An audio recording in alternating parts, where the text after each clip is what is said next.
Surrogate Initiative, Test Session 32, January 11th, 1981. Host Eileen Bach, DNA sample SB1970.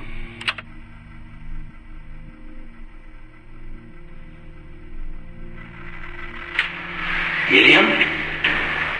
Miriam, is that you? Are you in here? Bartle! Oh, thank God you're safe. You've been very sick. Bartle! How did they find you? Oh, Jesus. What would they do to you? Has they hurt you at all? I told them nothing. All they do every day is ask about you and that artifact. But I didn't tell them anything. Nothing. I know you didn't, Miriam. But how are you? You aren't hurt? Not badly, no. I'm fine. Good. We need to get the message out to Oscar. Somehow. We need to tell him where... Very interesting footage, Eileen. This is Germany, you said, World War II? Most of the memories I've been able to access come from a period where Miriam was imprisoned by Nazis in Cologne. Miriam. Is she still alive? No, she was my my ex-husband's mother. She passed away about 5 years ago. Well, she was spirited. An impressive lady. Definitely. And the man, Bartle. He made reference to an artifact. Any idea what that is? My team is looking into that, but it's not our first priority. We still need... It is now. Really? You must have other recordings of this woman. Are there any other mentions of this artifact I should know about? Half a dozen or so, yes. What's this about? You have questions, I understand that. I don't have answers for you. Not right now, but I do have money. And if you get me those recordings and bring me any other artifact references you find, then I will triple your operating budget for as long as I can. Triple my budget? My God, what is this? 9 a.m. Monday morning, my office. We have a lot to discuss. But Lillian, I don't... Have a good weekend, Mrs. Bach. Fantastic work.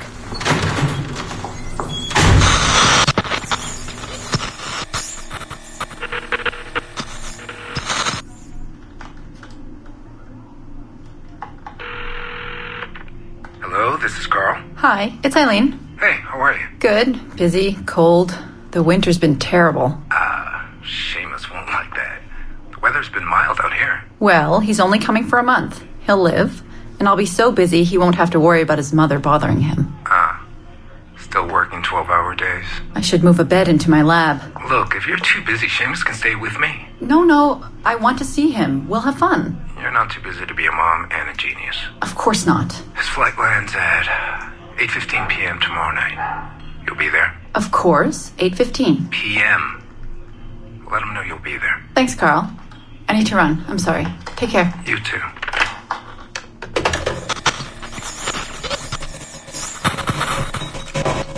Eileen. Didn't see you come in. I'm not interrupting? No, it's fine. The subject is unconscious. He's traipsing around 18th century New Orleans right now, in the memories of a woman. That must feel odd. How long has he been under? 83 minutes. Whoa. It's average. What can I do for you? I just wanted to thank you for sending Lillian to see me. She came away very impressed. There. You see? All these bureaucrats need is a little glimpse of our secrets every so often. They like to feel like they're still in charge. Lillian is most definitely in charge. She just tripled my budget. Tripled? Christ, Eileen. You must have discovered who killed Kennedy. Well, she heard something on one of my tapes that interested her. Something about an artifact. Very vague, but it was enough. An artifact? What sort of artifact? Jesus, get him out of there! Get him out! Oh my God. It'll kill him! He's not decoupled! He's having a fucking seizure! Power down! Now! Heart rate 170! Power down! Now!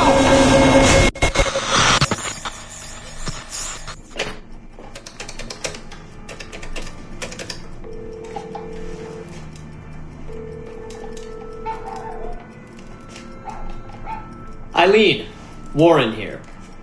I was all ready to apologize for the late call, but you seem to be away. Maybe with your son. Listen. Since the unfortunate incident with Subject 1, there's been a lot of dire talk around the office about my Animus project. About shutting it down. About it being unsafe. Typical top brass bullshit. And if they shut me down, then your surrogate initiative goes away too. I'm sure you're already well aware of that. Well, let me be the first to reassure you. This will not happen. I will not let them take this from me. From us. I will not let one death, of an undiagnosed epileptic I should add, I will not let this destroy the decades of incredible research done by our predecessors, and the 5 years I've spent perfecting the Animus. There's still more work to be done, and countless rewards to be reaped. So I wanted you to be the first to know. I have decided to volunteer myself as my second subject. I am convinced that the Animus is perfectly safe, provided I stay within the boundaries of my own ancestral bloodline. Next week I plan to prove this by staying a full 4 hours in the Animus. I would be grateful if you and your team would monitor my progress. And after this necessary but ridiculous proof of concept, I give you my word that I will work closely with you to solve your outstanding problems. Your surrogate initiative is a bold idea, and I do believe it is the future of the Animus project. But while we have the Animus itself, I do not want to waste precious opportunities to prove its safety. I'll see you in the office on Monday. Goodbye.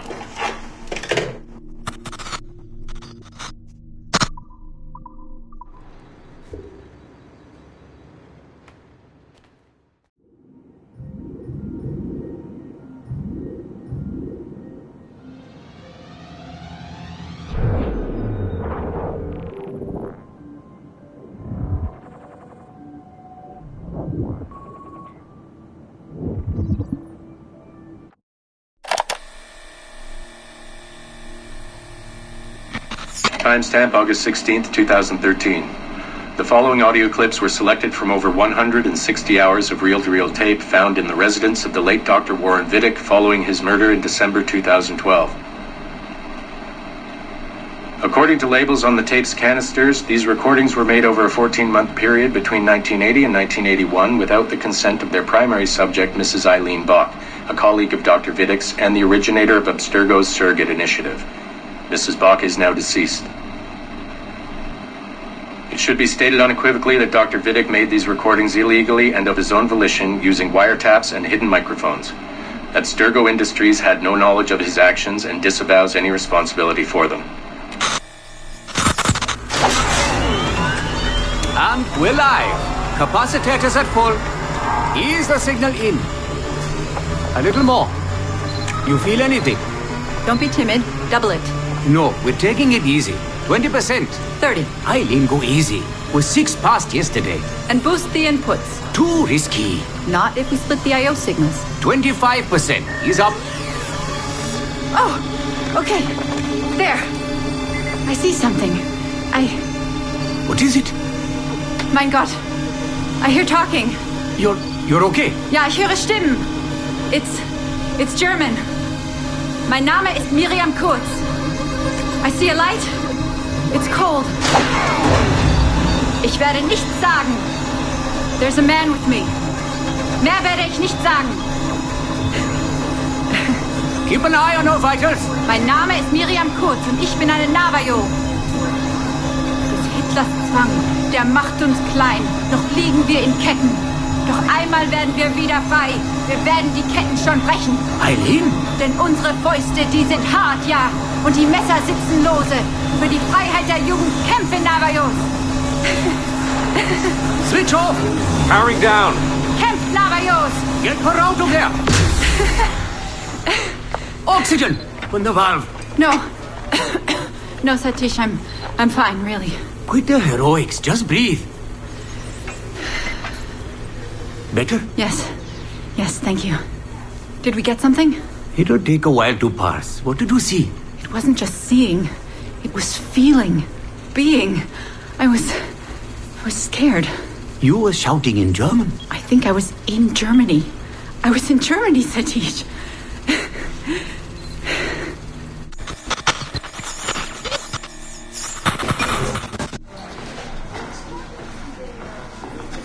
Good morning. Well rested? Exhausted. Yesterday was an incredible find. Seems so. What did it feel like? It's foggy, but I relived the memories of a young German woman. Early 20s, I think. A man was interrogating me, looming over me and asking questions. He was shouting, but I was shouting back, and then this poem just came out, like a chant. Fascinating. I'm eager for you to hear the tape. Is it ready? Yes, we transliterated the data onto an audio file. It took all night to process the language. Spool it up. Of course, have a seat. Judging by the subject matter and the setting, I'd say you landed somewhere in Germany in the 1940s, 1 or 2 generations back. During the war, I'd imagine. 1940s Germany? That would be Miriam Kurtz, my ex-husband's mother. So she's not related to you in any way? God, I hope not. I'd hate to find out my ex-husband is also my brother. Well, if it was Miriam Kurtz, then we hit a home run. You tapped into someone else's bloodline entirely. Should we celebrate? We'll listen first. Surrogate Initiative, Test Session 23, July 29th, 1980. Host, Eileen Bach. DNA sample SB1970. It's a little garbled at first. This is you settling into the memory. Your name, say it. My name is Miriam Kurtz. Louder. My name is Miriam Kurtz, and I am Navajo. Where did you last see the artifact? Who holds it now? I'll say nothing. I've told you all I will. I don't believe that is true. Who has the artifact? Hexler's dictates make us small, and are bound in chains. But one day again, we shall walk tall. No binds will us restrain. Enough! For hard our fists, yes, and knives at our wrists for you to be free. Navajos lay siege. Lock her away. Navajos lay siege. And that's where we pull you out. Whoa. What would it take to get a visual render of all that? Months, unfortunately. It took 13 hours just to process the audio. Visual takes much longer. But Vidic is able to record audio and visual in real time. How does he do it? His subjects are exploring their own genetic memories. That requires much less processing power. Hold on, sorry. Eileen here. Hello. You have 10 o'clock in Lillian's office. It's 10:13 now. Oh, shit. I'm sorry. Tell her I'll be right there. And tell her we have some good news. No problem. You in trouble? The monthly progress report. I'm trying to be honest about our progress, but no matter how much I polish our facts, Warren Vidic swoops in, promising the moon for pennies, and gets 10 times the funding for his Animus project. Well, we are using his Animus technology. He's the foundation. We are the skyscraper. Which is why he should be a tech lead, not a project director. Good work, Satish.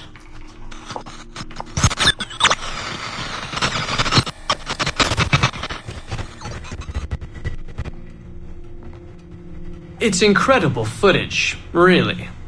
Clear and vivid. And the subject was synced for a full 62 minutes. Came out speaking French after his last session. Passably fluent. And with full recall of everything he'd gone through. Sorry I'm late. I was reviewing some data. It's fine. Warren was just telling me about his first subject, Mr. No names. Call him Subject 1. Confidentiality. And how about you, Eileen? What's your good news? Well, we did it. We synced with an unembedded memory outside the bloodline. That's a first. Really? Satish was able to process the audio today. A short clip. You can hear it for yourself. Only audio? No real-time memory feeds like Vidic has? Well, that's the difficulty with surrogate genetic memory data. Because I'm viewing memories not embedded in my own DNA, we can't rely on my cognitive faculties to help me process the signal. All we can do is record the raw data and transliterate it later. Hold on. You're running this experiment on yourself? I am. It's going well. I don't like the sound of that. Look, the sample I'm using, the DNA comes from my own son. It's safer this way. Ah, good thinking. 50% of my son's DNA is also mine, which reduces the danger by a huge margin. Meaning, I can now explore the memories of people who aren't directly related to me on his father's side. But for brief periods of time, I imagine. Right. Just a minute or two so far, but we're getting there. Come by the lab and listen for yourself. I will, when I have a moment. Unfortunately, work beckons. Ladies? That man is colder than a San Francisco summer. Stay focused, Eileen. You both have important work to do. Obviously. But my work requires his Animus technology. I feel a little caged in. That's collaboration, Eileen. It's how science works. I shouldn't have to remind you. I know. I'm just tired. Stop by and see us today. We have a lot to share. If not today, then this week sometime. Thank you.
Our initial reports gave us hope that Eціо Auditore would serve as an ideal candidate for future Abstergo projects.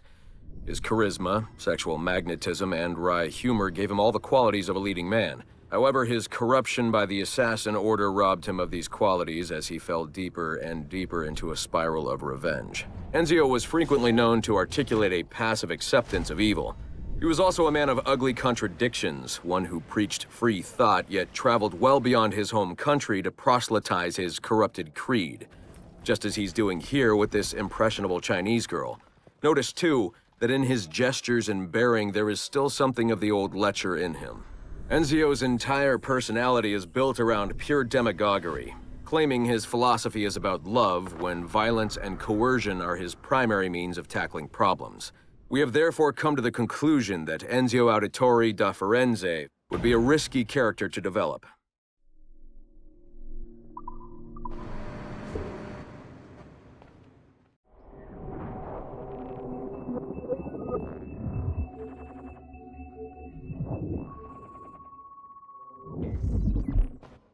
Okay, hope this is on. I don't think I've ever used this phone more than a few times to record anything. Hey, Dad. So, we're all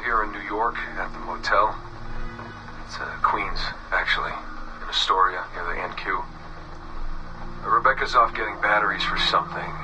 Sean's in his room doing whatever Sean does. And, you're out getting some food. Me?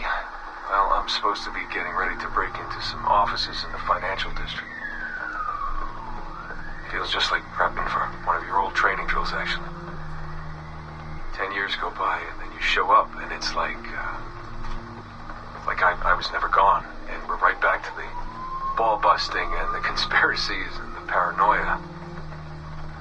Only this time, I believe you. I believe every word. You know, I don't even think you know the half of it. I don't think you know how much I've seen. How much I've learned in just a few weeks.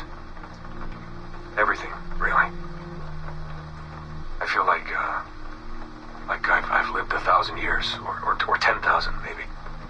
It's impossible to explain. But when you see that much of the world through the eyes of so many, you can't help but be sad. And to see all these incredible, intelligent people fight the same battles, make the same mistakes over and over again. Because culture and knowledge and history, these things, they aren't passed on through our genes. Every kid on Earth needs to relearn the basics. How to live, how to survive, how to stand up for what's right. So much is lost in the transfer. So much is added every generation. It's a shame. I mean, over and over, everything must be learned again.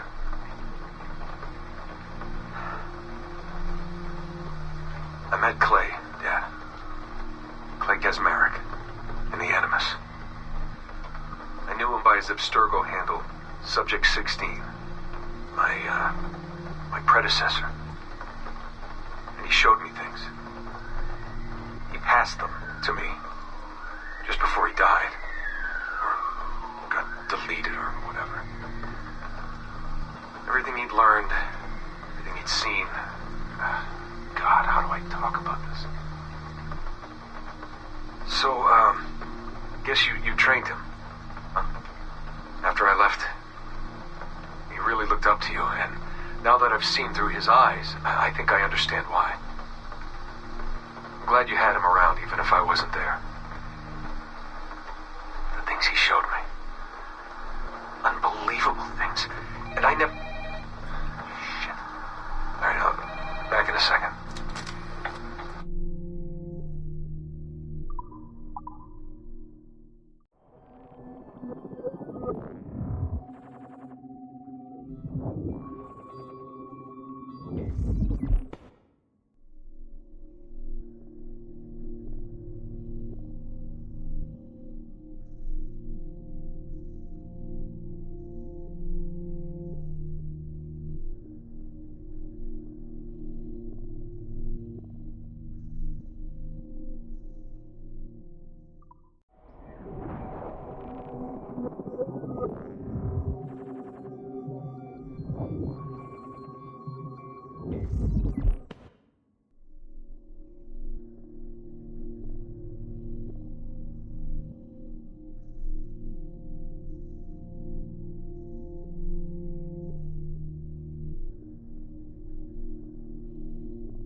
Our initial research into the life of Ratana Gaydon focused on a period spanning his late teens to his early 30s, but our researchers came away unimpressed by his calm and stoic demeanor, with occasional flashes of extreme anger. This was not the sort of leading man we felt comfortable endorsing. We decided, therefore, to delve into his early childhood, with the hope that scenes of pre-colonial America might hold some appeal. As you can see here, there is a certain naive charm and innocence to this young boy. Unfortunately, our researchers found this young man's story deeply problematic as well. For one, the omnipresence of the Mohawk culture lacks the balance necessary to tell the true story of America. And secondly, the Mohawk language would certainly be an issue for most of our audience. We therefore feel that although Ratana Tankon's early life would be of some interest to our more educated viewers, it's unlikely that his story would appeal on a broader scale, being too foreign, as it were, to normal audiences.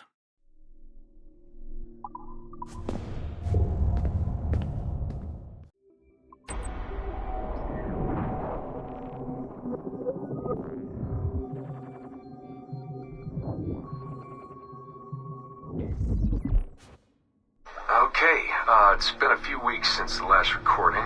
Sorry about that. Of course, I guess it's just a few seconds for you. I'll leap down the playlist. Anyway, I was talking about Clay. Casmerica, subject 16. So, when I fell into a coma back in Italy and woke up in the Animus Black Room, it was, so calming. It felt like I had woken up into a dream. Haze. A dream where none of this mess had ever happened. Felt like I should just be getting ready for another day of pouring drinks at bad weather and another day of complaining about being between girlfriends and wondering what the hell to do with myself. But when I saw Clay just sitting there, it started to come back, you know, piece by piece. And when he told me about Lucy, fuck, you know, it hurt.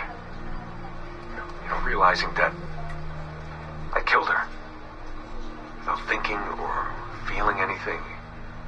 Not at the time, anyway. Well, then, things just kept piling on. There were more memories of Eціо and Altair and the first civilization. And then, right before he vanished, Clay passed on his memories to me.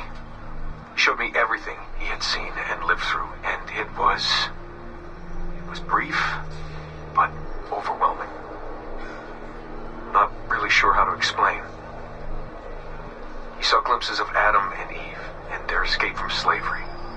He saw the beginning and the end of the war between the first Civ and humans. He saw Minerva, Juno, and Tinia trying to work out their calculations. At least that's what they called them. They had these tools, these powerful machines that could predict possible futures. Not what was going to happen, but what could happen. Probabilities.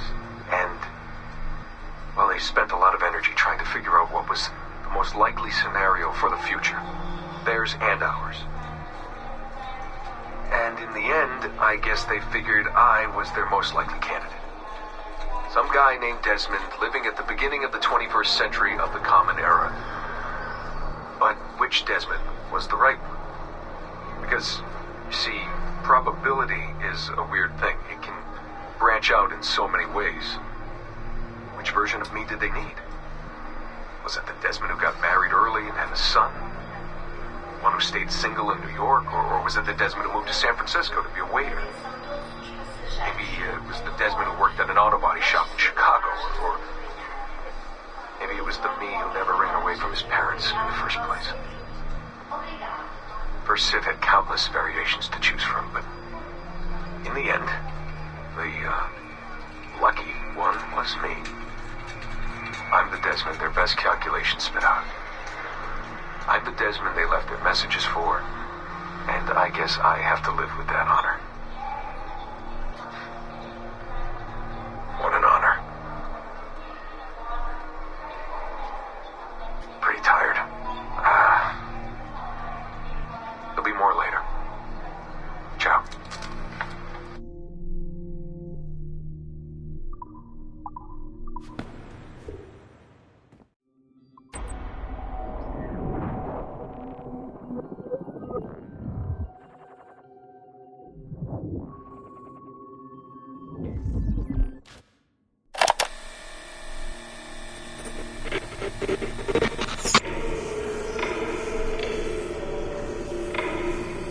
I have now resumed the practice of dressing as a man, and have put off my woman's dress. Why did you take it? Who made you take it? I took it of my own free will, with no constraint. I prefer a man's dress to a woman's. You made an oath, Jeanne. You swore to never again dress as a man. I never meant to swear that I would not resume the practice. Why have you done so? Because it is more lawful and suitable for me to return to the practice of wearing a man's dress, being always among men, than to have a woman's dress. I have resumed it because a promise made to me has not been. How is he? Our three, doing well. Are we still in 18th century Hungary? No. His connection is so stable, he's jumped between a few ancestors today. We're in 15th century France now. Turns out he's related to one of Joan of Arc's executioners. Surprise. Eileen, yesterday Vidic asked me to help him work out some of the bugs in his audiovisual renderer, and I told him... No. Come on, Satish, not you. It wouldn't be permanent. A few months at most. Months? That will kill every ounce of momentum we have. It won't, I promise. Honestly, I think this could help us. If I can get a look at what these people are doing, we could... Come on. He's trying to pull you over to his side. Don't you see that? He's luring you with quick victory and prestige. That's not what this is about, honestly. I need to get back to work. Eileen, I'm sorry. Do what you must. I'll survive.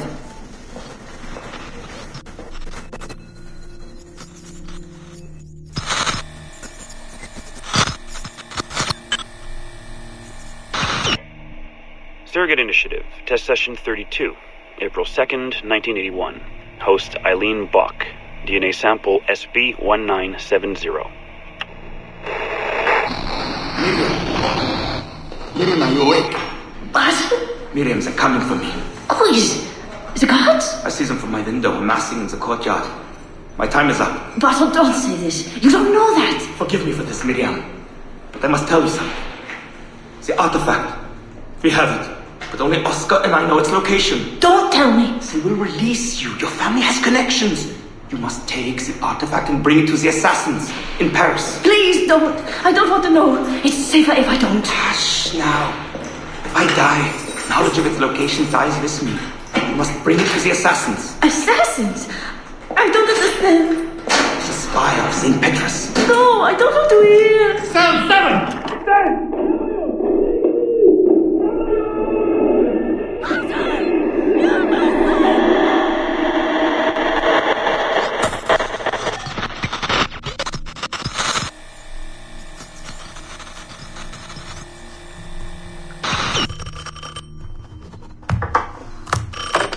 Hello? Eileen, hi. It's Carl. Carl, I know it's you. Sorry, you just sound exhausted. Did I wake you? No, I've just been busy. It sounds like it. I'm just a little tired, that's all. No, I mean, your project sounds fascinating. Your colleague, Dr. Warren Vidic, he called me recently and he told me what you've been up to. He what? Warren? Yeah, he told us about your research, memories, ancestry, all of that. He even asked if we'd be willing to come in and... No! Jesus, no! What the hell is he doing? Eileen, it's okay. We signed some papers, non-disclosure stuff. No! He's trying to fuck me over. Damn it! Eileen, we just talked about my mother, just like you and I did. World War II. That's all. It's the artifact. The what? Carl, if he calls you again, you tell him you work through me, okay? That's it. Vidic has been a pain in my ass for years, and I don't need him getting all the glory for my 2 years of hard work. All right. So how should I go about this? I mean, the wheels are in motion. I don't know. Just go through me if he contacts you again. Please? All right. You'll do that? Of course. Yes. Thank you, Carl. I'm sorry I was short with you. I've just been exhausted. That's all. It's all right, hon. Just take care of yourself. Morning, Eileen. We're almost ready. Just a few more adjustments. Okay. I had the team do some research on this artifact we've been chasing, and it appears the Third Reich actually found something matching its description sometime in 1940. Eileen, are you all right? Sorry, yeah. I'm fine. Just a little scattered. Biddick called my ex-husband last night. He wants to put him in the Animus. To find the artifact before us? Exactly. Well, it would be fast using Biddick's Animus. And maybe that would get us back to our original work. Satish, if we let that happen, then all our money dries up. Lillian is paying for us to find the artifact, not improve our methods. Do you understand? Right, of course. I'm sorry. Let's just burn those bridges when we cross them. Are we ready? Yes, just a few more adjustments, Senorian. I made a small change to the genetic input modulator. I'm hoping that buys us a few more minutes. Even a few seconds would be nice. I'm ready. All right, settle in.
Our researchers looked into the life of Altair Ibn La-Ahad, hoping to find a biography that might serve as a positive role model for Abstergo's global outreach programs.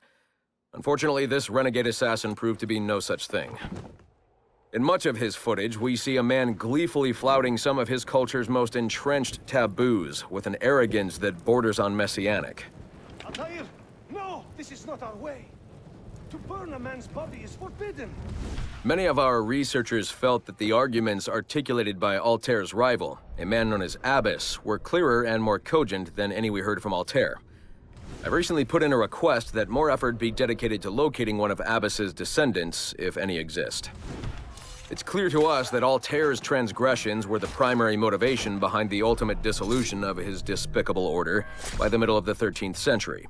We therefore strongly recommend a pass on this property, in favor of a more agreeable and inspiring figure from this era.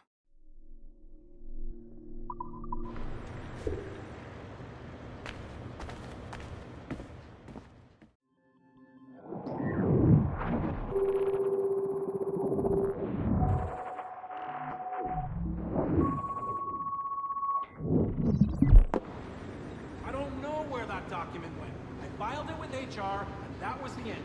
I can't...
February 12, 1981.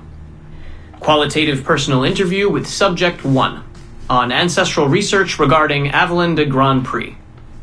How are you feeling? Any side effects? Not really. Aside from the headaches. They've been worse since I started staying in longer. But I don't want to stop. I like her. I want to know what she does next. What's it like? Reliving her memories. So different. The Animus, I mean. The past. At first it was confusing. Distracting. Like New Orleans, the stench. I wasn't expecting all the smells. Smell is the sense most directly linked to memory. When I'm in her memories, it's like I can smell more than I usually can. In general, women have a more acute sense of smell than men do. I had wondered how that would translate. Anything else? Yeah. She's smaller than me, but it's like her body could do more. Did that surprise you? At first, yeah. The ERA people might hate me for this or whatever, but I don't usually think of girls that way. Climbing things. My mom, my sisters. The animal feeling of Aveline sinking her hidden blade into the throat of... Go on.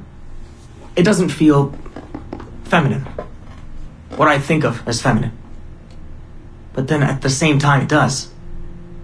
Her center of gravity is way lower. That was a surprise. How easy it is to land. How steady I am on her feet. Sorry. This is hard to talk about. No, it's fascinating. This is what we need. Pure experience, in your own words. Okay.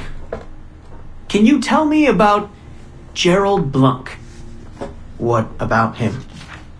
He and Avalon were close, but we haven't been able to ascertain if he might be your missing ancestor. Do her memories suggest anything to you?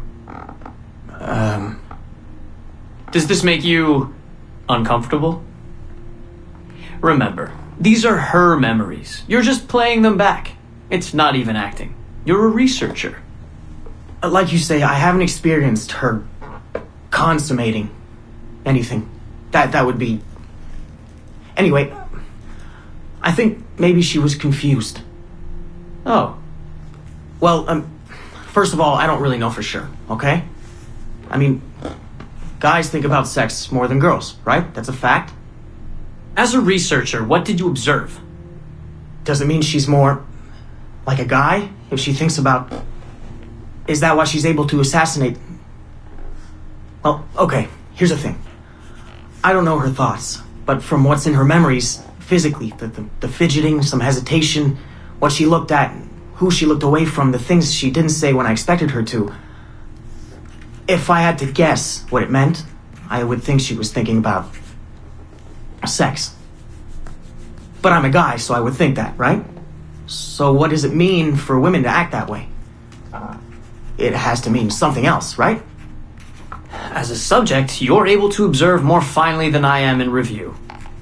What about unwanted attention from men? Well, I thought that would be the hardest thing to deal with. I'm not into that, for the record. Not at all. Yes, I know. But the way she dealt with it, it happens so often. It's like you stop noticing everything she does to avoid it. Crossing the street, eyes in the back of her head. She knew how to handle herself. When she was charming, felt kind of similar to killing. Or the build-up to killing. Can we take a break, Mr. Vidic? Of course.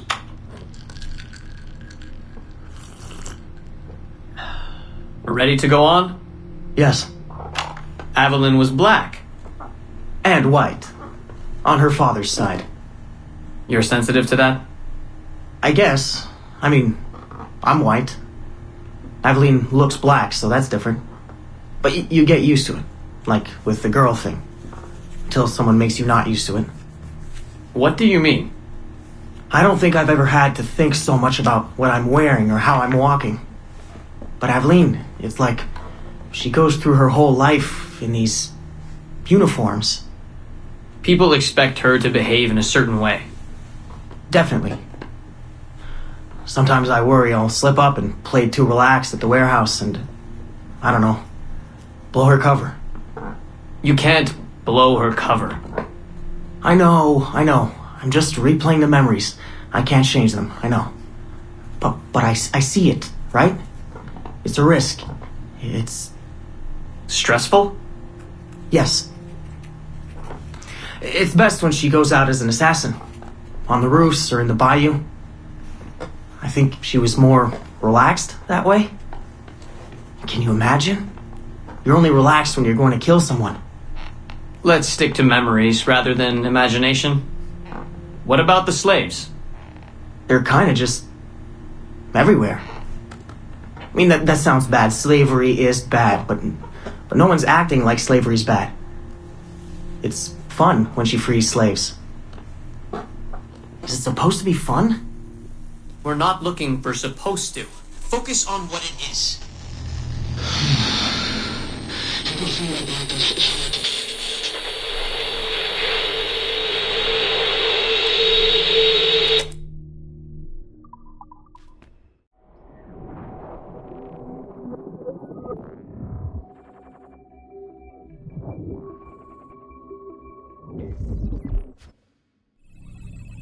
We are attempting to synchronize the DDS system. This will only take a moment.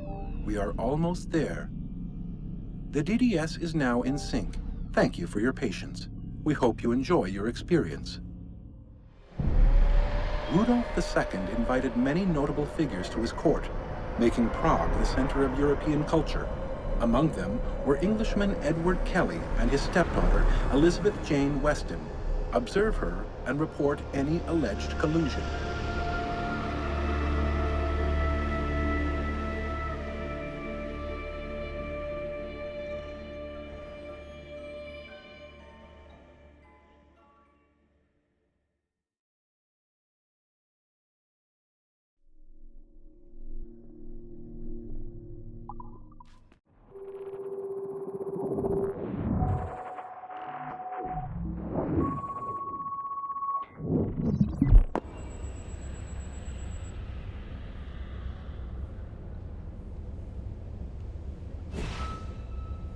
Glad that's over. I hate it when they escalate the security. It makes me jumpy. Did they put anyone in the bunker this time?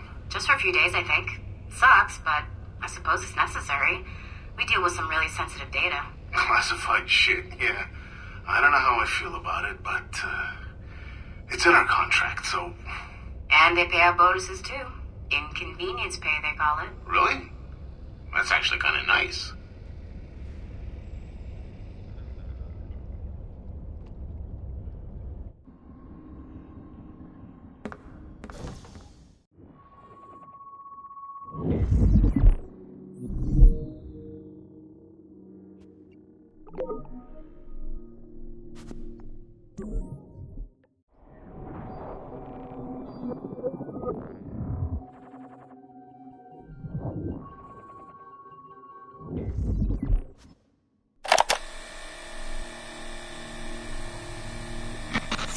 Surrogate Initiative, Test Session 37, August 9th, 1981.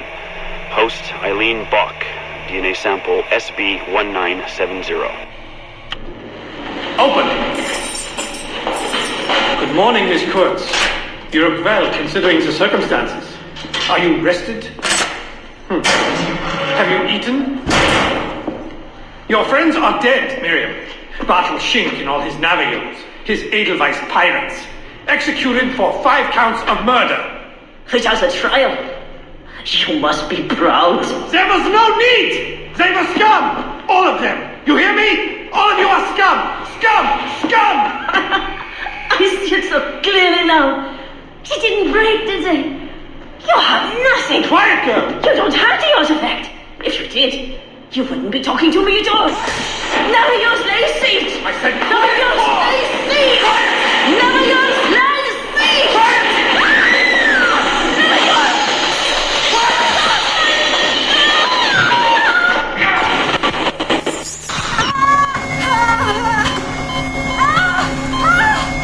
Get her out! Get her out!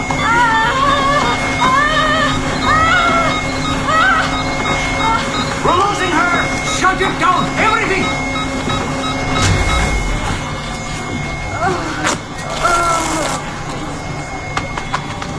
Eileen, open your eyes. Can you hear me? Eileen! Eileen! Power's off! Get the position in here! Step aside, son! Eileen, talk to me. Can you open your eyes? Clear! Oh, God. No response!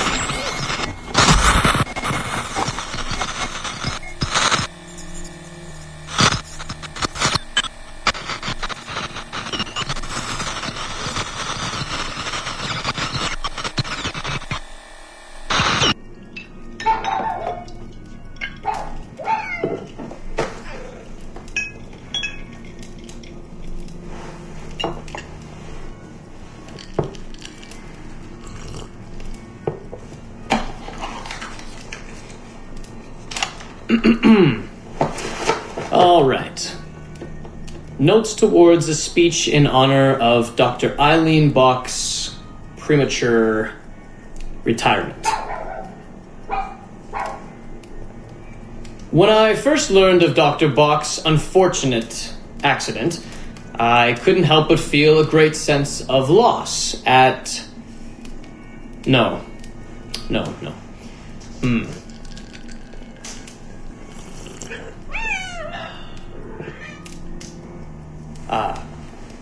Dr. Eileen Bach has and always will be a friend and colleague. When I first learned of her unfortunate accident, I was shocked, of course. To see any friend injured in such a way is deeply upsetting. And to further learn that her injuries were severe enough to force a premature conclusion to her brilliant career, well, I would not wish that fate on anyone. But if there is any solace to be found in her accident, it may be this: that she was injured in service of her research, in service of work that she cherished most dearly. And it is thanks to her, it is due to her diligence, that some of the mysteries of genetic memory have been further illuminated. And while it is true that work on her project, the Surrogate Initiative, as she called it, has been temporarily halted, the copious amount of work she has done over the past 3 years has been incredibly valuable. So while her work has been suspended for the time being, her legacy will most certainly live on.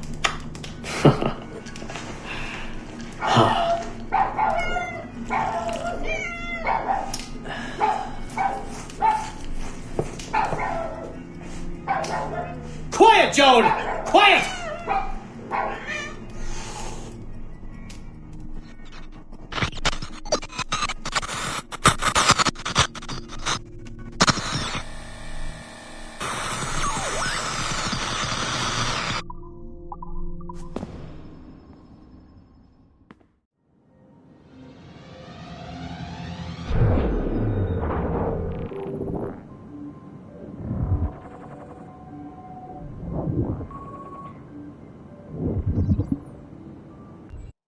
So, this will be a short one, Dad. Something to remember me by if things go south. If I don't make it out of the temple today. I've tried to be optimistic about all this, but I just can't. I think spending all this time at Connor's memories has made me anxious. I mean, his story is so painful in so many ways. Still, he never lost hope.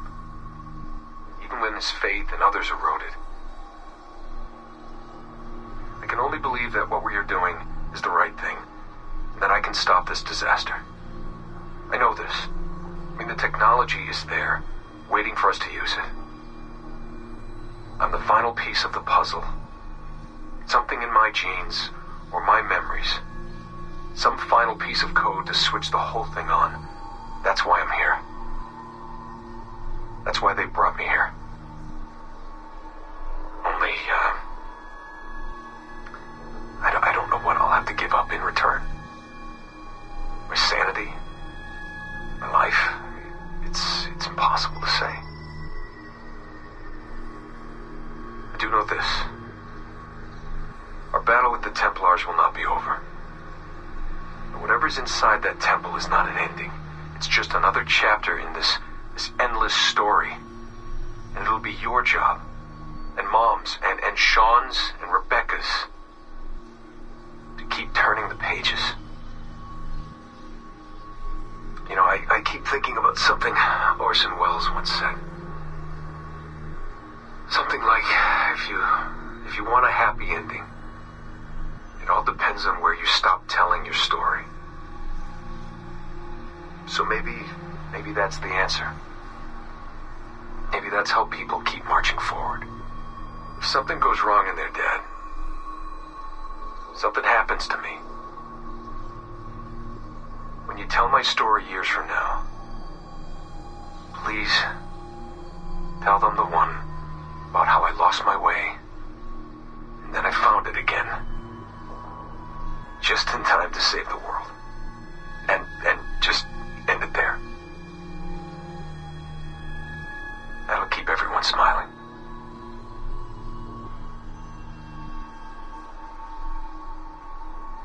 Goodbye, Dad. Say hello to Mom. Tell her I love her, okay? Tell her I love you both. I love you both.